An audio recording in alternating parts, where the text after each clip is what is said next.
സാബുമോൻ അങ്ങനെ പണി തുടങ്ങിക്കഴിഞ്ഞു. ഋഷിനെ വിളിച്ചിട്ട് പറയാണ്, ഇവിടുത്തെ സ്റ്റൗ ഒക്കെ വളരെ വൃത്തികേടായിട്ടാണ് ഇരിക്കുന്നത്. ഇവിടെ ഉണ്ടാക്കുന്ന ഭക്ഷണമല്ലേ ഈ ഗസ്റ്റ് കഴിക്കേണ്ടത്, ഞാൻ കഴിക്കേണ്ടത്. അതൊക്കെ നീറ്റ് ആൻഡ് ക്ലീൻ ആയിരിക്കണമെന്ന് സാബു ഋഷിയുടെ അടുത്ത് പറയുന്നുണ്ട്.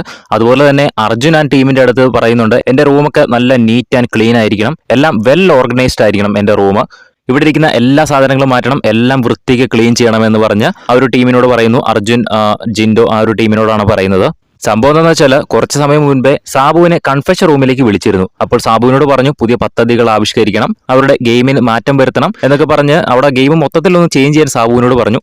സാബു പറഞ്ഞു, അത് ഞാൻ ചെയ്തോളാം, ഞാൻ ഇന്ന് അതെല്ലാം സെറ്റാക്കിക്കോളാം എന്ന് പറഞ്ഞു. അതിന്റെ ഭാഗമായിട്ടാണ് സാബു ഇന്ന് കുറച്ച് റൂഡായിട്ട് എല്ലാവരുടെ അടുത്തും പെരുമാറാൻ തുടങ്ങിയിരിക്കുന്നത്. ഈ ഒരു സ്റ്റൗവിന്റെ കാര്യവും റൂം ക്ലീൻ ചെയ്യാൻ പറയുന്ന കാര്യമൊക്കെ ഇന്നലെ പ്രൊമോയ്ക്കകത്ത് കാണിച്ചിരുന്നു. ആ ഒരു സംഭവമാണ് ഇപ്പോൾ ലൈവിൽ നടന്നുകൊണ്ടിരിക്കുന്നത്. സ്റ്റൗ ഒക്കെ സൂം ചെയ്ത് കാണിക്കുന്നുണ്ട് ബിഗ് ബോസ് വൃത്തികേടായിട്ട് ഇരിക്കുന്നത്. എന്തായാലും അത് പറഞ്ഞ ഉടനെ തന്നെ നന്ദന ക്ലീൻ ചെയ്യുന്നുണ്ട് സ്റ്റൗ. അതുപോലെ തന്നെ റൂമൊക്കെ അർജുൻ അവിടെ നിന്ന് വൃത്തിയാക്കുന്നുണ്ട്. എന്തായാലും സാബുവിന് ഓരോരോ പണി ഇങ്ങനെ കൊടുത്തു തുടങ്ങിയിരിക്കുകയാണ്.